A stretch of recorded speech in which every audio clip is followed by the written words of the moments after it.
Hello friends welcome to Success Netra. और जो आज हमारा इकोनॉमिक्स है, इकोनॉमिक्स का हम लेक्चर 11 है ये। इसमें हम देखेंगे फाइनेंस कमीशन यानी कि वित्त आयोग के बारे में।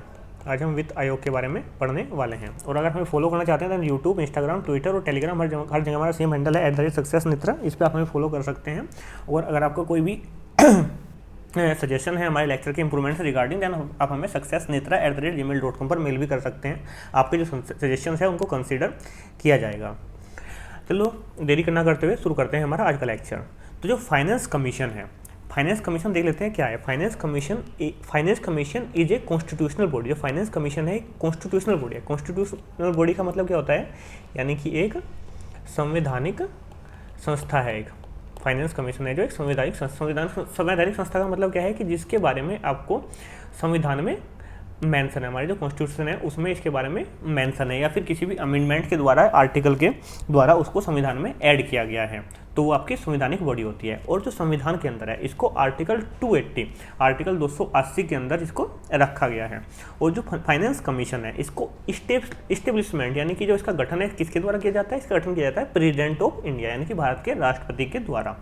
और हर एक 5 साल के बाद इसका गठन किया जाता है। और ऐसा जरूरी नहीं है कि 5 साल के बाद ही होगा, अगर जरूरी है, अगर इफ़ नेसेसरी, तो 5 साल से पहले भी 2 साल या 3 साल के बाद भी फाइनेंस कमीशन का जो है वो गठन किया जा सकता है। तो यानी कि फाइनेंस कमीशन जो है, वित्त आयोग जो है, एक संवैधानिक संस्था है जो आर्टिकल 280 के अंडर आती है। और इसको जो प्रेसिडेंट ऑफ इंडिया है वो इसको इस्टेब्लिश करते हैं। और हर 5 साल के बाद या और अगर ज़रूरत पड़ती है तो 5 साल से पहले भी इसको गठित किया जा सकता है। जो फर्स्ट फाइनेंस कमीशन था उसका इस्टेब्लिशमेंट किया गया था 1951 में, यानी कि जो पहला वित्त आयोग था उसका गठन किया गया था भारत के राष्ट्रपति के द्वारा 1951 में। और उसके जो चेयरमैन थे, हमारे पहले जो फाइनेंस कमीशन है उसके जो चेयरमैन थे वो थे मिस्टर केसी नियोगी। वो जो करंट में है, यानी कि एज ऑन 2022 की हम बात कर रहे हैं। अगर आप इस लेक्चर को बाद में देख रहे हैं तो देन अपनी जो ये है इसको इन्फॉर्मेशन को अपडेट कर लीजिएगा उसी के रिगार्डिंग। तो यानी कि जो करंट में, यानी कि जो 15 जो फाइनेंस कमीशन है इसके जो चेयरमैन है वो है मिस्टर NK सिंह, और ये है 2017 से।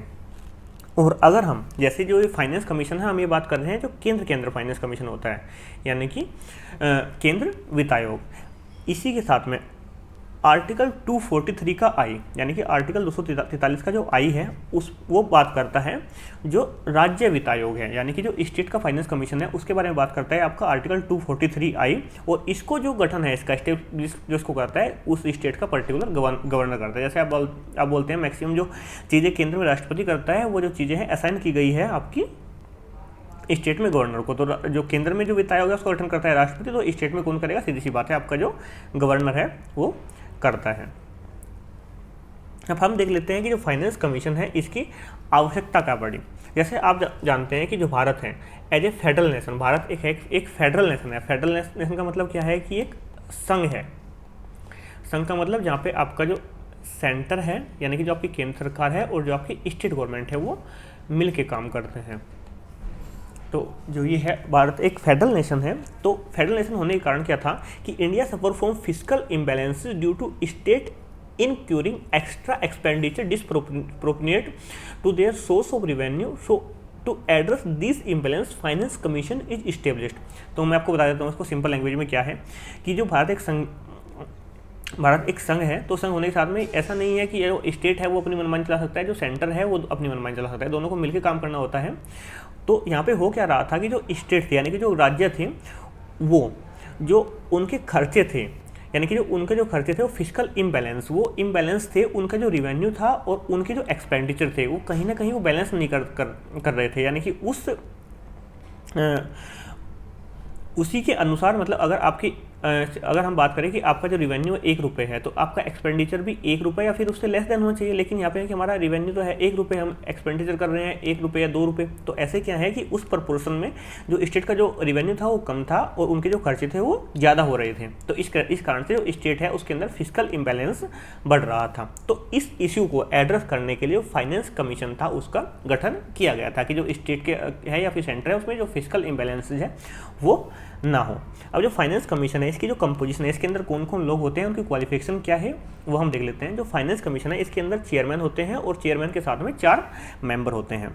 इनके। और जो 4 मेंबर हैं इनके, जो इनकी मेंबर की जो क्वालिफिकेशन है वो क्या होनी चाहिए, वो जो हाई कोर्ट का जो जज होता है उसके इक्विवेलेंट क्वालिफिकेशन होनी चाहिए, या फिर उनको फाइनेंस और अकाउंट की अच्छी नॉलेज हो, अच्छी जानकारी हो, और उनको फाइनेंस के फील्ड में या फिर उनको प्रशासन यानी कि एडमिनिस्ट्रेशन के फील्ड में अच्छा उनको एक्सपीरियंस हो, या फिर उनको इकोनॉमिक्स की बहुत अच्छी नॉलेज हो। सीधी सी बात है कि फाइनेंस की हम बात करें यानी कि पैसे की बात करें तो उनको फाइनेंस की और अकाउंट की नॉलेज तो होना जरूरी है, इकोनॉमिक्स की भी नॉलेज होना उनको जरूरी है। तो जो इनका कंपोजिशन होगा फाइनेंस कमीशन का, उसमें चेयरमैन होगा, 4 लोग होंगे, उनकी जो क्वालिफिकेशन होगी वो इस सुप्रीम कोर्ट के जो जज है उसके इक्विवेलेंट होगी। उनको फाइनेंस और अकाउंट की नॉलेज होनी चाहिए, उनको फाइनेंस और जो प्रशासनिक जो कार्य हैं उसमें उनको एक्सपर्टीज होनी चाहिए, और उनको जो इकोनॉमिक्स है उसकी भी नॉलेज उनको अच्छी खासी होनी चाहिए। इसी के बाद में अगर कोई भी मेंबर है उसको डिस्क्वालीफाई किस बेस पे किया जा सकता है। सबसे पहली बात है कि he is mentally up sound, यानी कि उसका मानसिक स्थिति उसकी अगर किसी कारण से ख़राब हो जाती है तो उस स्थिति में उसको डिस्क्वालीफाई किया जा सकता है। या फिर इंसॉल्वेंट, यानी कि अगर वो बैंकक्रप्ट हो जाता है तो उस स्थिति में भी उसको डिस्क्वालीफाई किया जा सकता है। बैंकक्रप्ट का मतलब होता है आपका दिवालिया। दिवालिया अगर किसी को घोषित कर दिया जाता है देन उस केस में वो डिस्क्वालीफाई हो जाएगा। और या फिर वो कन्विक्टेड है किसी इमोरल ऑफेंस, यानी कि कोई अनैतिक कर्तव्य है, कोई अनैतिक कर्तव्य है उसमें वो इन्वॉल्व है, तो देन उसमें भी उसको डिस्क्वालीफाई कर दिया जाएगा। और जो तीसरी बात है his financial and other interest are hinder. Hinder का मतलब होता है आपका एक तरह से बाधा। Hinder in smooth functioning of commission, यानी जो कमीशन या फाइनेंस कमीशन है उसके जो कार्य हैं उसके कार्यों के बीच में उसके जो फाइनेंशियल या फिर कोई भी अदर उसके इंटरेस्ट है वो बाधा पहुंचा रही हो, तो उस केस में उसको डिस्क्वालीफाई किया जा सकता है। और जो इनका कार्यकाल होता है, कार्यकाल सिंपल सी बात है कि जो इनका राष्ट्रपति है, राष्ट्रपति जितना निर्धारित करेंगे तो राष्ट्रपति का जो ऑर्डर होता है उसके अनुसार इनका कार्यकाल होता है, कोई फिक्स इनका कार्यकाल नहीं होता है। और जो इसके मेंबर है वो रीअपॉइंट भी किए जा सकते हैं, यानी कि जो मेंबर है इस बार जैसे 16वें फाइनेंस कमीशन का कोई मेंबर है तो 17वें में भी आ सकता है और 18वें में भी आ सकता है, उनको रीअपॉइंट किया जा सकता है। और एक बात आती है, ये अगर इनको रिजाइन करना होता है तो रिजाइन किसको करते हैं, ये एड्रेस करते हैं अपना रेजिग्नेशन, ये अपना रेजिग्नेशन एड्रेस करेंगे प्रेसिडेंट ऑफ इंडिया को, यानी कि भारत के राष्ट्रपति को अपना रेजिग्नेशन जो है वो एड्रेस करते हुए देते हैं। जो फाइनेंस कमीशन है इसके फंक्शन क्या होते हैं, इसके कार्य क्या होते हैं। जो फाइनेंस कमीशन के जो फंक्शन है वो है जितना भी distribution of tax proceeds, distribution of net proceeds of tax between centre and state government, यानी कि जो जितना भी हमारा टैक्स का कलेक्शन हुआ है, नेट कलेक्शन, उसको सेंटर और स्टेट के बीच में कैसे डिस्ट्रीब्यूट करना है तो उसके बारे में रिकमेंडेशन देते हैं। जो स्टेट को determine factor governing grant in aid, यानी कि ग्रांट का मतलब होता है एक तरह से आपका अनुदान राशि आप बोल सकते हैं। एक तरह से ग्रांट का मतलब है कि जो हमने बस पे कर दिया है उसको हमको रीपेमेंट नहीं कर दिया, रीपेमेंट उसकी नहीं करनी होती, यानी कि अगर हमने किसी को ग्रांट किया है तो एक तरह से हमने उसको दे दिया है, उसको हमको वापस नहीं आएगा, तो सीधे से आप बोल सकते हैं कि ग्रांट का मतलब होता है एक तरह से अनुदान। तो जो राज्यों को जो ग्रांट या फिर एड देनी है तो उसके फैक्टर क्या क्या होंगे, किन किन स्थितियों में उसको एड दी जाएगी राज्यों को, तो उन जो फैक्टर है उनको ये निर्धारित करते हैं।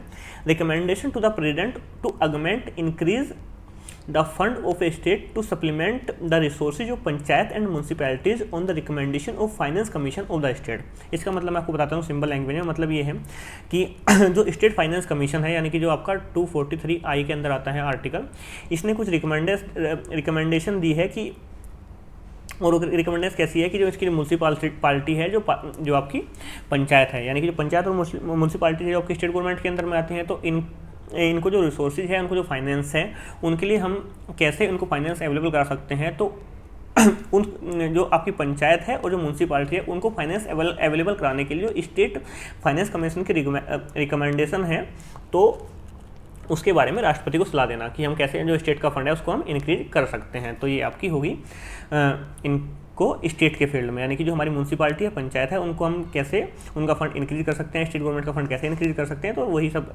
आपको प्रेसिडेंट को उनको रिकमेंडेशन देना। और any other financial matter assign to president to advise, यानी कि राष्ट्रपति ने अगर किसी फाइनेंशियल मैटर पे कोई एडवाइज मांगी है फाइनेंस कमीशन से, वो एडवाइज भी इनको देनी होती है। तो ये इसके फंक्शन हो गए। अब हम देख लेते हैं कि इससे जो ऑब्जेक्टिव क्वेश्चन आपके किसी एग्जाम के अंदर बन सकते हैं वो कौन कौन से हो सकते हैं। तो सबसे पहले आपसे पूछ लिया जाएगा फाइनेंशियल कमीशन है वो कैसी बॉडी है, वो एक संवैधानिक संस्था है। किस आर्टिकल के अंदर आता है, आर्टिकल 280 के अंदर आता है। कौन इसको गठन करता है, यानी कि आपका भारत का राष्ट्रपति से गठन करता है। कितने साल बाद किया जाता है, आपका 5 साल के बाद आपका किया जाता है। ऑप्शन में आपको 5 साल ही मिलेगा, उससे 5 साल या अगर कम मिल जाए तो आपको 5 साल या 5 साल से पहले लगाना है, नहीं तो मैक्सिमम आपको उसमें 5 साल ही मिलेगा, देन आपका आंसर वो सही हो जाएगा। पहला फाइनेंस कमीशन कब स्टेब्लिश किया गया था, आपका 1951 में किया गया था। इसके जो पहले जो फाइनेंस कमीशन थे उसके चेयरमैन कौन थे, मिस्टर केसी नियोग थे। आपको करंट में जो चेयरमैन है, करंट फाइनेंस कमीशन के जो करंट चेयरमैन है वो भी आपसे पूछा जा सकता है, यानी कि एज ऑन 2022 ही है मिस्टर NK सिंह। जब भी आप एग्जाम दे रहे हो, अगर आप लेक्चर को बाद में देख रहे हो तो आप इसको उसी के अकॉर्डिंग अपडेट कर लीजिएगा। स्टेट फाइनेंस कमीशन किस आर्टिकल के अंडर में आता है, देन आपका 243 का आई। इसको कौन गठन करता है स्टेट फाइनेंस कमीशन का, राज्य वित्त आयोग का, देन आपका उसका गवर्नर करता है। और इसके कितने मेंबर होते हैं, एक इसका चेयरमैन होता है, उसके 4 मेंबर होते हैं इसके। ये आपसे ऑब्जेक्टिव फॉर्म में पूछा जा सकता है। और इसी के साथ में ये जो आपके जो फाइनेंस कमीशन है, इसके जो मेंबर है किसको अपना जो है रेजिग्नेशन देते हैं, देन आपका प्रेसिडेंट ऑफ इंडिया यानी कि भारत के राष्ट्रपति को अपना रेजिग्नेशन देते हैं, ये आपसे पूछा जा सकता है। और देन ये है कि जो फाइनेंस कमीशन है उसका मेन काम क्या है, देन आपको जो भी हमारे जो आय है, जो हमारा टैक्स कलेक्ट हुआ है, उसको स्टेट और सेंटर के बीच में कैसे डिवाइड करना है, तो इसका मेन काम है। बाकी जो ये बाकी के जो है आपके, अगर कोई आप डिस्क्रिप्टिव लिख रहे हैं, कोई ऐसे वगैरह लिख रहे हैं, देन उसमें आपको ये काम आ सकते हैं। तो देन आज के लिए इतना ही। Thanks for watching. If like do share and subscribe. और अगर आपको इस लेक्चर की PDF चाहिए देन आप हमारा टेलीग्राम चैनल ज्वाइन कर सकते हैं @सक्सेस नेत्रा। आपको जो उसका लिंक है वो डिस्क्रिप्शन बॉक्स में मिल जाएगा। तो थैंक्स फॉर वाचिंग, मिलते हैं जल्द।